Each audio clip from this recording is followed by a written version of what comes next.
Okay. What changes have you observed in your lifetime? The biggest change is television. We didn't have television when I was a kid. And I remember the first television we got. It was about yay big, black and white. And I can remember my great aunt going to see her. She got the first television in the whole family. And she liked to watch wrestling. I like to watch things like The Lone Ranger and Sky King and things you've never heard of. So television's biggest change. Another change, child safety. We didn't have car seats when I was a kid.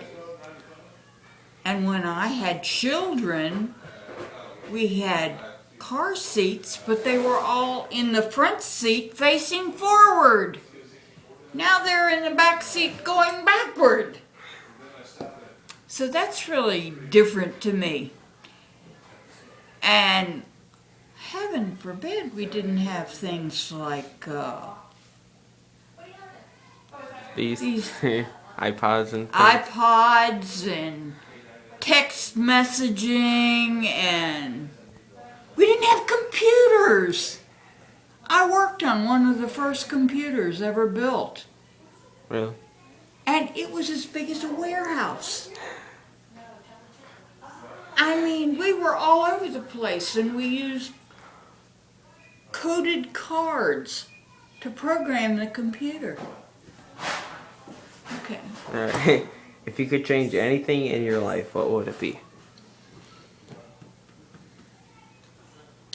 I changed the fact that your grandfather died when your Uncle Tom was only 14 years old. I've missed him for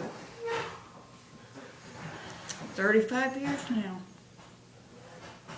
And that's a long time. Alright, has your outlook on life changed from when you were a young adult? Oh, sure. I was a lot more daring when I was a kid. When I was a young adult. I did a lot more things I shouldn't have done.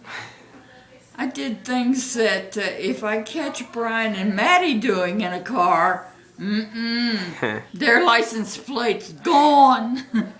Their licenses are gone.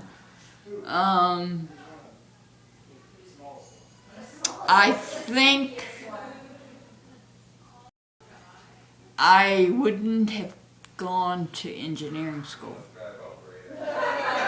But I wouldn't have gone to nursing school back then. Just like my father said, I wouldn't have liked just ordinary everyday sick people. And that's the only thing nurses did back then, take care of ordinary everyday sick people.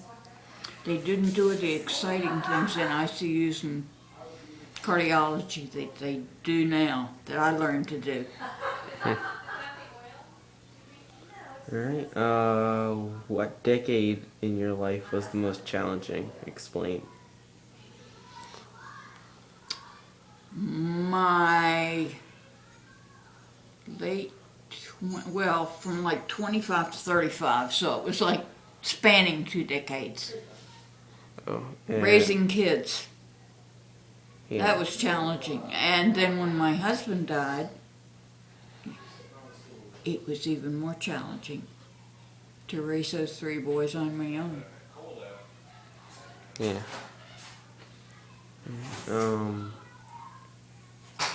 What was the most satisfying event or situation in your life?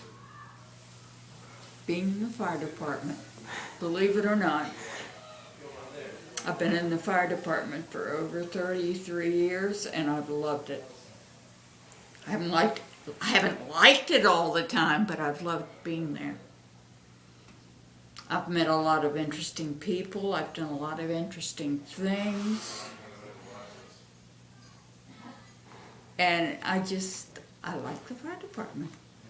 Good.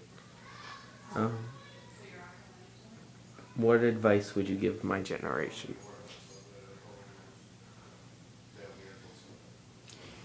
don't believe there's anything that if you really want to do, you can't do it. Don't ever let yourself be put down about anything. Believe in yourself. All right. During your life, what invention or new discovery have you enjoyed the most? Oh, the TV. I'm a TV rookie. Yeah, I just love to. There are all kinds of things on TV I just love to watch. See, what are your thoughts on today's economical situation? I am very much for a project that just came to my point of view not too long ago. All of the people in Congress, the senators and the congressmen, none of them pay Social Security. Really? They all get medical benefits till they die, whether they've been in Congress for 1 year or for 35 years. They retire on the salary they're earning when they retire, and some of them earn a heck of a lot of money. And they're standing up there fussing about pay cuts and raising and lowering taxes. And they give themselves raises. And there are people in this country who can't afford anything. And I think the economic situation right now stinks. Okay. Thank you. All right.